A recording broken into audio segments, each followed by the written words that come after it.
Let's call my hubby Tom. And my name is Lisa. You would think that after 8 years of marriage I would know better.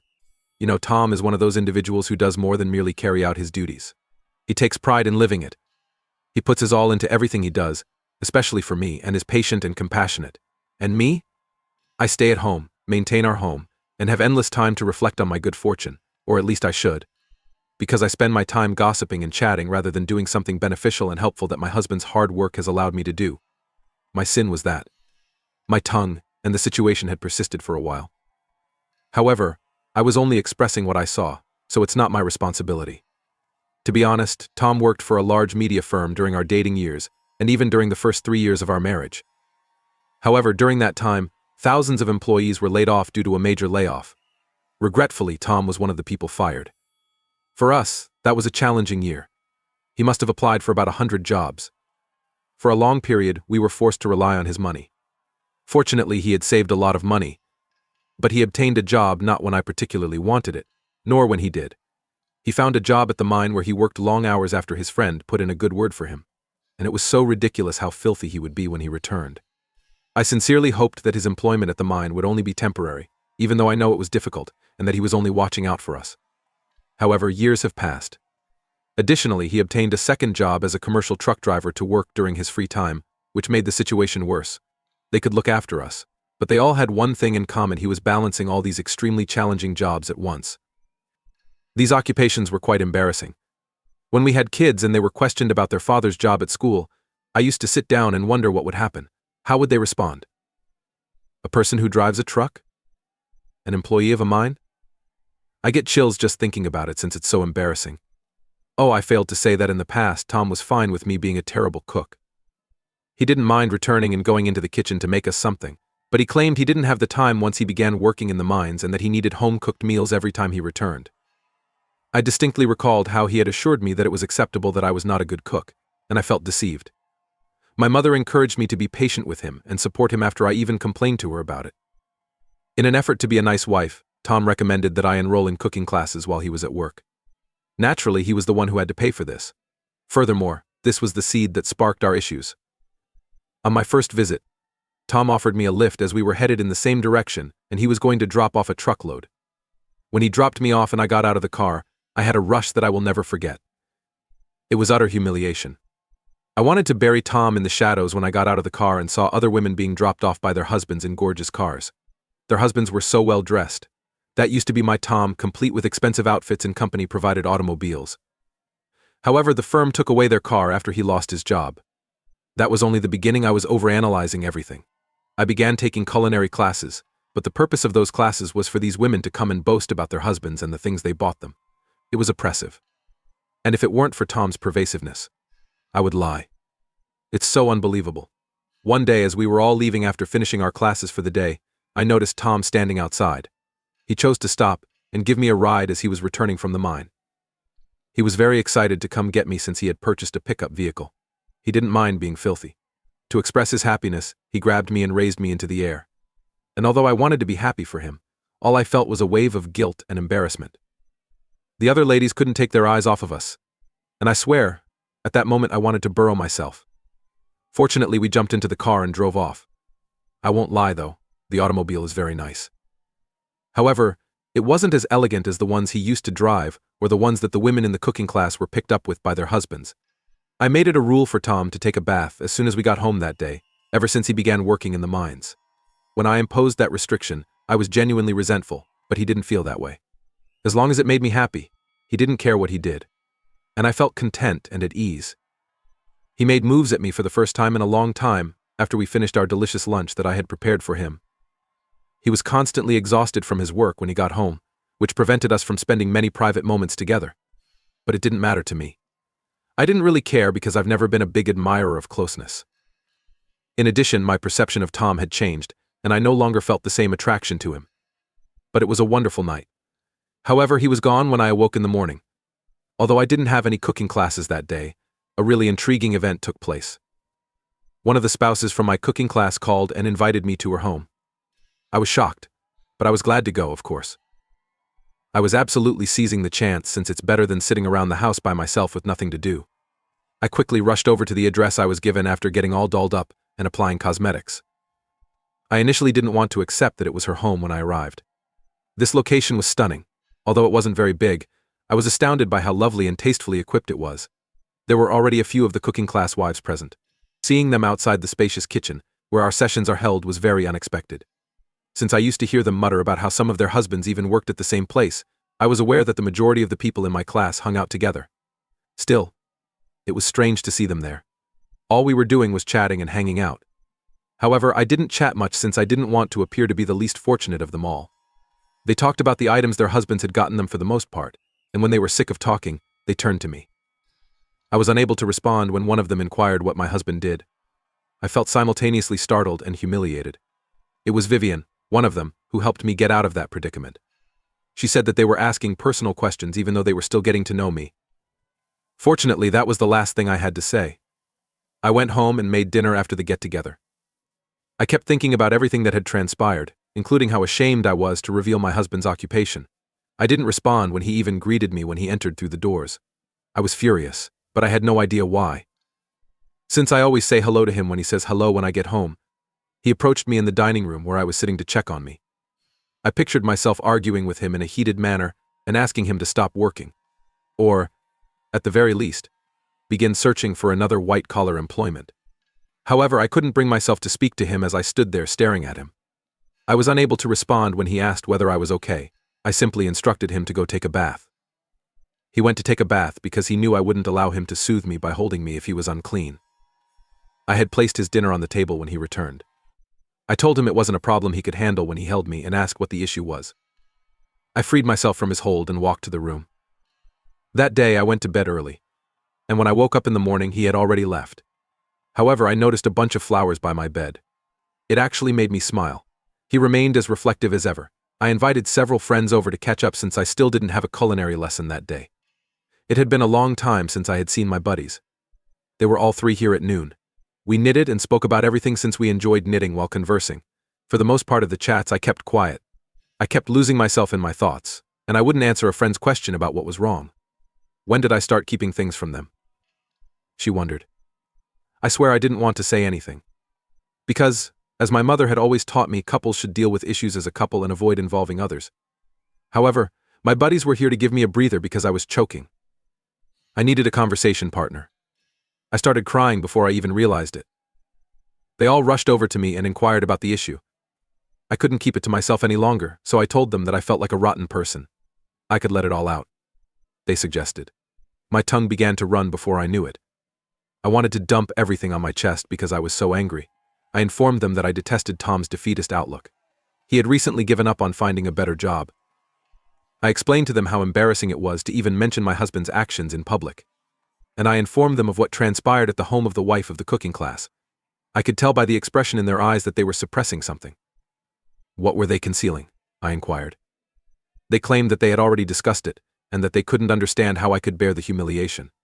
Okay. They seemed to be able to relate to my perspective.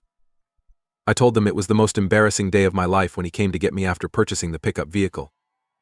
They claimed to be able to comprehend.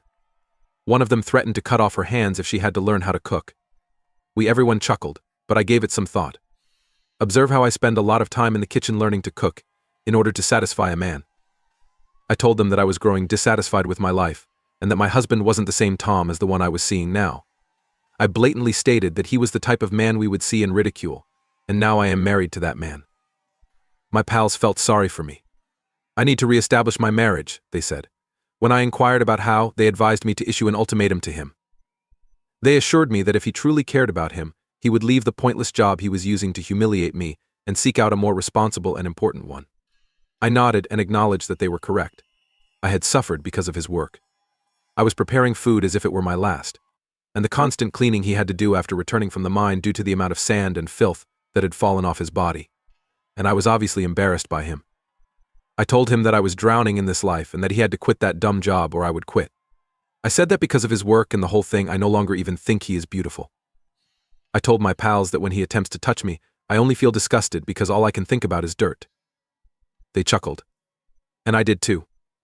I nodded with a foolish grin, and then I heard a loud car door smashing shut, followed by the engine of the car starting and revving. It felt like the cosmos was against me. I rushed over to the window and took a quick look. Tom's pickup truck was leaving at full speed. My heart began to beat more slowly. Why had he returned to the house in the afternoon? I asked myself. That never took place. More than anything, though, I was afraid he had heard it all. He needed to find out, and at least he did, according to my buddies, so I shouldn't be afraid. They assured me that I would ultimately tell him, so what difference would it make if he learned sooner and in the manner that he did? I informed them that they were correct and prepared myself to speak with him in a respectable manner that evening. I made dinner that evening and waited for him to come back. But he never did, so I slept on a couch in the living room. I intended to deal as quickly as possible with the current problem. I was fortunate enough to wake up just as he was entering the room when he returned early in the morning. He was the one who didn't respond when I welcomed him. When I swiftly took hold of his arm, he turned to face me and inquired whether I was too filthy to touch him. My doubts about his hearing me and my friends before were allayed by that. He said that he was too weary to say anything to me when I suggested that we speak. Tom skipped work that day. Since I was positive he wasn't off that day, I must admit I was a little taken aback. The plumbers and builders who arrived later that day, however, were more unexpected. To build up a little bathroom at the back of the house, Tom had summoned them. I went to speak with him because it was so unexpected, but he wasn't listening. For the following week, Tom would go to work and return home, taking a bath in the small outdoor bathroom before entering the house. Additionally, he slept on the living room couch. He didn't eat anything I made, and he didn't speak to me. He never ate in his house. One early morning after that first week, before he could wake up, I locked all the other doors to the home. I told him to come talk to me as I stood in front of the main door when he was ready to leave and go to work. He was so unconcerned. The fact that this individual was the same Tom who had placed flowers at my bedside a week prior astounded me. I ignored him when he instructed me to move out of his way. I told him I just wanted to talk when he asked what I wanted. I have nothing to say, he told me. He claimed that, although I wanted him to leave his work, he had no plans to do so. He claimed that, although I may not be aware of it, the work that I detest has been providing for us for many years. These are the same jobs that have provided us with food, clothing, a car, and a lot more. I've been able to be a housewife and save money thanks to that same employment. However, I was too self-centered to appreciate the positive aspects. He claimed that we were fortunate and that some of his co-workers who were let go by the company he used to work for are now homeless, but I am acting ungratefully in spite of this. He explained that he returned early that day since he didn't like that I wasn't feeling well. Although he was making an effort to be a nice husband, he heard his wife utter the most terrible things about him, and he believed that I felt abandoned. I said I was sorry. I didn't even know what I was sorry about, he said. For around 2 weeks, that was the last time we spoke after he pushed by me.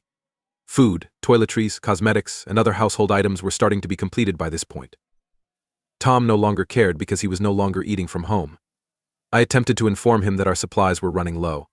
His sole response to me was that his money was obtained through a shady job, thus it was dirty. Therefore, I should go locate clean money elsewhere. Right now, I'm really irritated. I feel as though my hubby is no longer with me. And hasn't he already gone too far if he is punishing me? I need advice on what to do. Tell me what I should do, please. Update. Hello everyone. My life has completely fallen apart, which is why I'm back here. This isn't the case. I was under the impression that Tom was only going through a phase which would soon come to an end. I was genuinely starving, and he was still refusing to buy anything for the house. He had previously given me some pocket money, which I used to buy food for a few weeks, but I was living like a fugitive. My buddies didn't even have the money to lend me, despite my attempts to borrow it. When I pleaded with them to ask their spouses on my behalf, they informed me that they couldn't put their husbands under undue stress over such unimportant things. It hurt so much. The way they ignored me as if it didn't matter. Since what kind of friends would do nothing to aid you when you are starving, it is obvious that they never had my best interests in mind. I even requested that they bring me some food, but they came up with a ridiculous explanation that I can't even recall, despite my repeated pleas. Tom showed little interest in listening to me. In the most embarrassing way possible, I ran into one of the spouses from my cooking class, the one who warned the others not to harass me with questions I didn't want to answer. My card was refused when I attempted to pay for the items I purchased in the mall. There wasn't enough money in my account. She paid for me because she was in line and I felt stuck. My buddies were unable to pay for my dinner, so a stranger did. She offered me a lift, and I assumed she sensed my embarrassment since she assured me that it was quite acceptable for my card to be denied. She claimed to have seen my husband early every morning with a group of mine workers en route to the mine, so she was aware that he was employed there. She said she didn't want to interfere with my personal life, but she was curious about my husband and I's debt because she knew mine workers were highly compensated. When I questioned her about why she believed we were in debt, she replied that she was positive my husband would provide for all of my needs.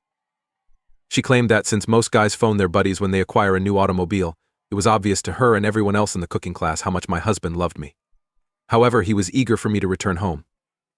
He delivered it directly to my class. I started bawling at this moment and started crying in her car. She was genuinely taken aback. She questioned what was wrong when she pulled over. I was unable to restrain myself. I continued to wail and weep. I told her everything because I needed someone I could trust. She comforted me and gave me a back pat. She advised me to leave the house for a while, give my husband some space, and hope he would forgive me. I haven't heard from him at all, and it's gotten to be too much. Not even a text, not even a call. I keep feeling the need to get in touch with him, but it seems like he has forgotten about me.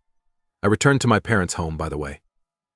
My father has told me that he always knew that my mother overindulged in spoiling me, even though my mother feels sorry for me.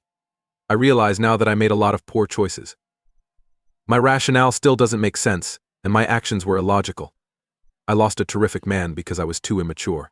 I allow my pals, who aren't even in control of their own lives, to control my marriage.